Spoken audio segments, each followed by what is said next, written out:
ce qui m'a pas mal chamboulée. Et ma sélection de textes, mon inspiration, disons qu'elle est nouvelle. Donc, vous avez des textes tout chauds, tout frais de quelques jours. J'ai faim. Mes doigts s'entrechoquent et la musique tremble. La beauté dans sa mélancolie. La mélancolie dans sa beauté.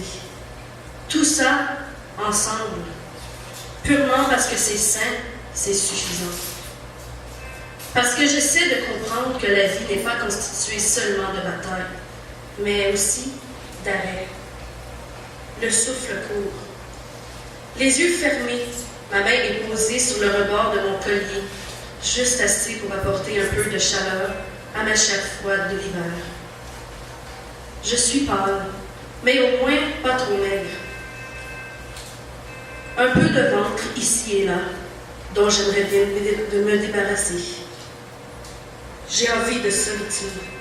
J'ai envie de voir les gens. J'ai envie de crier. J'ai envie tout le temps de m'écouter. D'aller dans le métro et de danser en se foutant des statu quo. Les gens rient, parlent, lisent, et je les regarde dans leur univers de préjugés mensongers. Je suis devant l'ordinateur à me creuser les méninges. La nuit portant les rêves vers la lune. Tranquillité démesurée, mais apaisante. Je ne sais pas quoi faire quand je ne fais rien. Mes pensées se déroulent dans la roue du cerveau et je ne sais plus trop comment l'arrêter. Des fois, j'aimerais seulement que tu sois là, même si je ne te connais pas encore. Juste que tu me prennes dans tes bras. Que tu me dises que tout ira bien. Que tu me dises que je ne suis pas en danger. Que tout ce dont j'ai peur n'est qu'illusoire. Que mes cauchemars du secondaire vont un jour disparaître. Je sors le jour, je me dirige vers le soleil. Mais lorsque tombe le soir, c'est là que mes sombres déclins apparaissent. Que rêver devient la seule option possible. J'irai prendre part à mon union avec toi, lorsque j'aurai compris que seule ma délivrance personnelle pourra m'éviter de tomber encore une fois.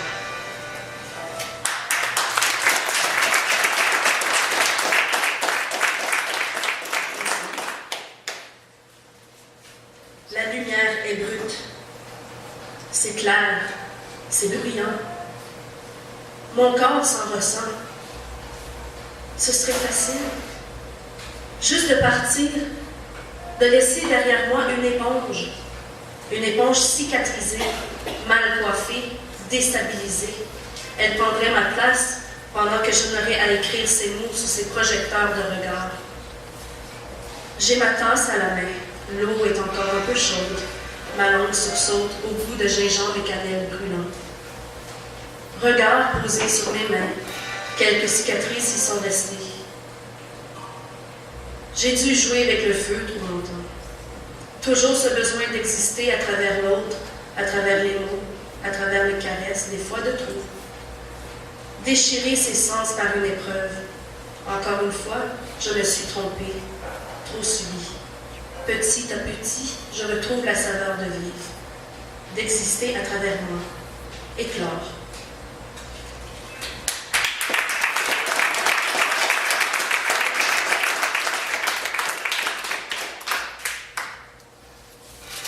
J'ai beau me recycler, la lueur dans ma tête dégage l'air grisonnant d'un passé présent. Peur de faire mourir ces tracas, résonnant dans l'être telle la destruction. J'avance, le soleil couchant, soupir étendu au rivage sombre. Je pense encore à la solitude des êtres, transparence des âmes, noirceur des songes. Au levant de mes larmes, je voudrais courir au ralenti, jusqu'au premier étage, sortir de ma carapace démesurée. Attrape ce que je ne veux plus pendant que je définis mon moment présent. Merci.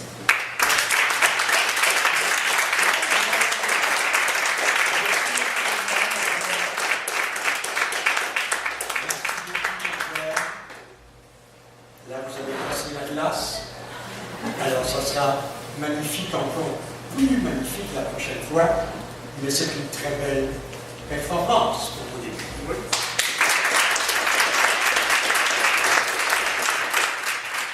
Nous avons un invité surprise. Excusez-moi, tantôt j'ai terminé dans les cartes. C'est là, évidemment. Oui, là c'est un peu mélange. Bon. Il n'a plus besoin de présentation, mesdames et messieurs. C'est un des meilleurs slameurs au Québec, Pierre Boudreau.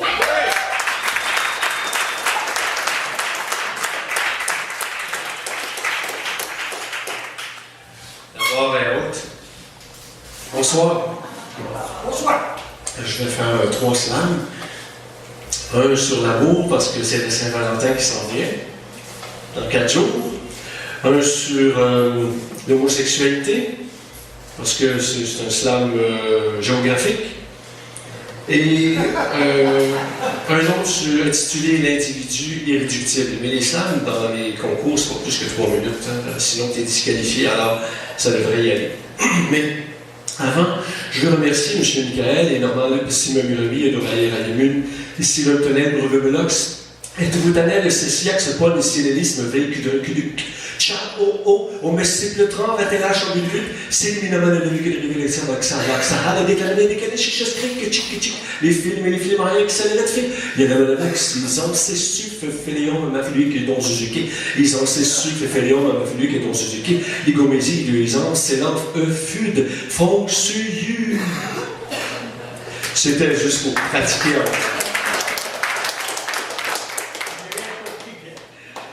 Eh bien, on se parle en l'entracte. Jamais je ne t'oublierai. L'amour. Tout le monde veut l'amour. L'amour est aveugle. Mais pas sourd. Si tu lui chuchotes, je t'aime et il vient. Mais si tu lui cries, il prend peur et il fuit. En amour, on fuit celui qui nous poursuit et on poursuit celui qui nous fuit. L'amour nous mène, Carmen, l'amour est enfant de poème. Enfant de poème. Tous ces poèmes d'amour et toute cette peine dans ces poèmes.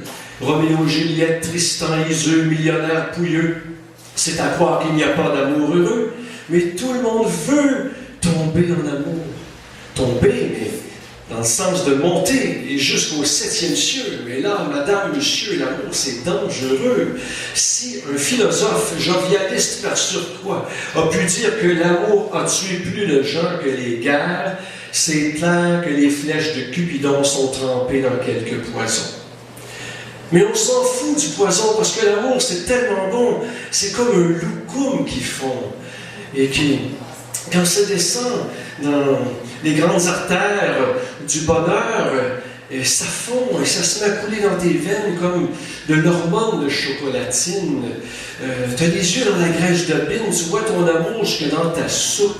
C'est pas le coup de foudre, c'est pas le coup, mais c'est le coup de foudre. On passe pas outre quand on veut se dissoudre.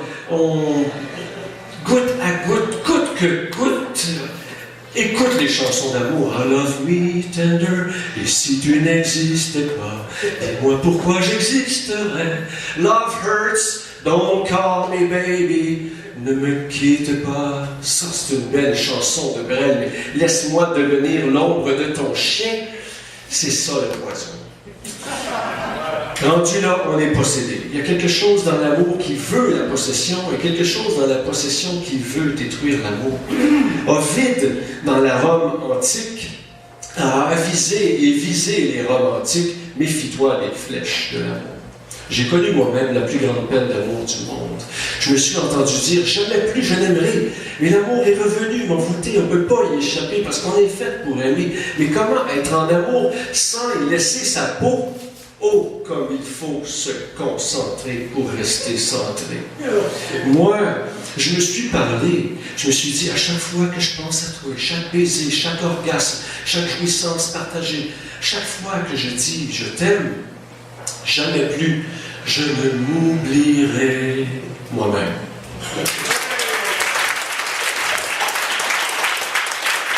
Merci.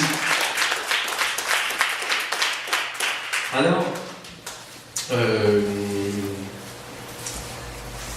ecce homosexualité.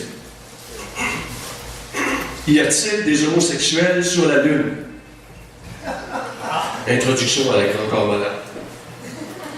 J'aimerais vous faire un slam sur certains mecs chelous, quoique le sujet soit complètement tabou. C'est triste, c'est gay, les gens n'osent pas l'aborder. Il y a une goutte dans le vase et ça va déborder. C'est casse-cou de parler d'amour et de sexualité. Et pour ces hommes, la poésie, c'est pour les pédés. Mais si vous abordez leur homosexualité, ils vous buteront et vous serez alité. Alors, si vous permettez, je vais prendre un ton un peu plus décontracté. Décontractons-nous, car le sujet peut contracter certains sujets ici présents pour qui le sujet est encore tabou. Je pense qu'on a tous en nous, au fond, un petit côté gay, donné à la naissance ou à la Renaissance. Certains ne le développent pas, d'autres le font à fond. Y a-t-il des gays ici ce soir dans la salle, au fond? Bisexuel, c'est aussi bon. Grand bien vous fasse, je ne me fais pas le défenseur des homosexuels, mais le défenseur du tabou sexuel. Parce que Hitler les a ostracisés, au nom de Dieu et de la famille, bien entendu. Comme notre Führer, Herr Harper, qui a une peur bleue de l'homosexualité. Oh, mon fifi, tapette et grande folle, et hostie de fif, momo des butch, transpédéguine, hétérote, saphique, lesbienne, lipstick, et tous les hommes sensibles, gays l'on lave, vire la roulette, gays l'on lait, vire la roulée. Ce qui veut dire, passez-moi là, trop mort, que j'arrache la préjugé, que je déracine la tabou de l'homosexualité. Savez-vous qu'au Québec, on compte le plus grand nombre de suicides chez les jeunes homosexuels dans le monde? À cause de qui? À cause des homos, phobes, refoulés et virils. Dans les campagnes comme dans les grandes villes, nous sommes des attardés socio-érotiques. Alors, vivement, tout le monde en parle, les Xavier Dolan et le ménage des garde-robes. J'ai un ami dont le fils de 16 ans s'est pendu dans son placard. Il est mort dans la garde-robe avant de sortir du garde-robe. C'est triste parfois quand c'est gay. Alors, vivement toute la culture homosexuelle. Épinard et Yourcenar, Alexandre le Grand, Rimbaud, Cocteau, Foucault, Freddie Mercury, Madonna, Elton John, John Lennon, Milk, Gide, Dali, Dior, Walt Whitman, Clémence Desrochers, Michel Tremblay, c'est pas des attardés, mais nous sommes des attardés socio-éroticaux. Quand j'avais 17 ans, moi, j'allais me baigner au YMCA. Et à cette époque, le bain pour les hommes était nu depuis plus de 60 ans. Et à cause de cela, on me croyait homosexuel. Et un jour que j'ai teint une de mes paires de bas blancs en rose, parce que je trouvais que ça faisait moins mon rose, ma mère m'a dit « Pierre, t'es-tu devenu une tapette? » Oh, mon fifi tapette est grande folle et hostie de fif. Oh, momoné butch, transpédéguine, hétérote, saphique, lesbienne, lipstick, et tous les hommes sensibles, gays l'on lave, vire la roulette, gays l'on lait, vire la roulée. L'homosexualité est vécue partout dans le monde, par en dessous, dans les monastères, dans les cercles de tricot, chez les samouraïs et chez les bons pères de famille. Alors se pourrait-elle que l'attirance homosexuelle soit universelle et tout à fait naturelle, même si des sociétés cruelles voient en elle un péché mortel, un acte criminel, perversion, maladie, névrose et autres suppositions stupides? Non, il n'y a pas d'homosexuels sur la Lune. Sortez de la Lune, mes amis. Nous libérer de cet indécrottable préjugé, plus que d'avoir été marché sur la Lune, aurait fait faire un bien plus grand pas à l'humanité.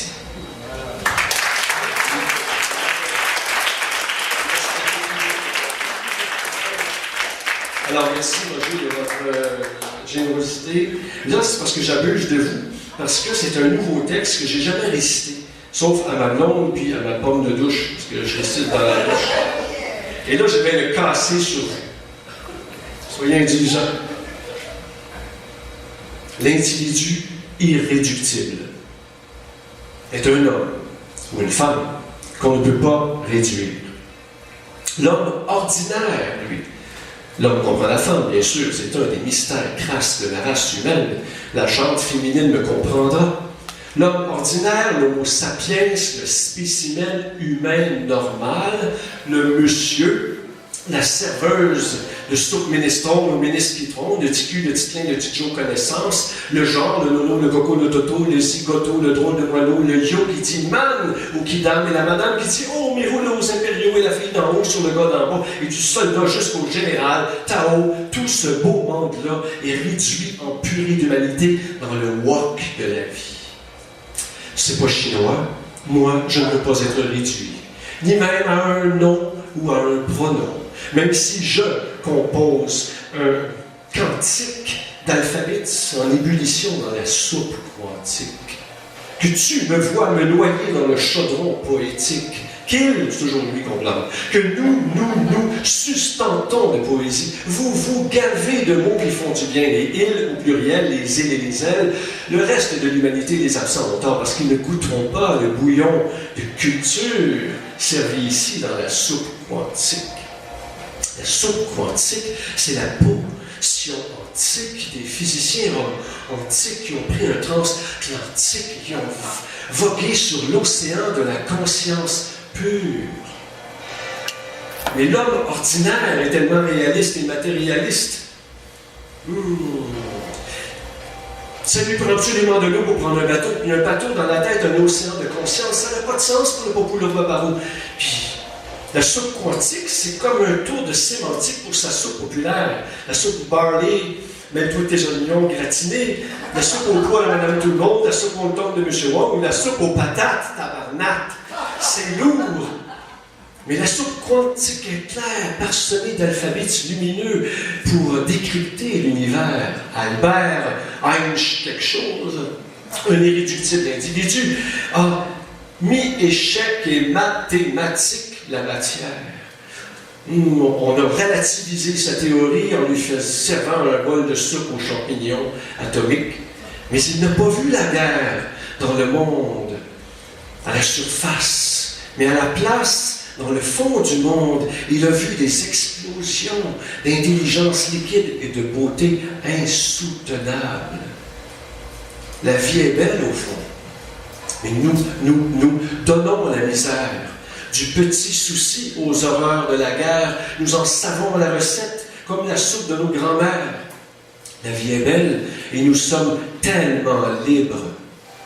Alors, si un jour une serveuse vous demande « Voulez-vous la soupe du jour ou la soupe quantique ?» Restez libre, prenez les deux.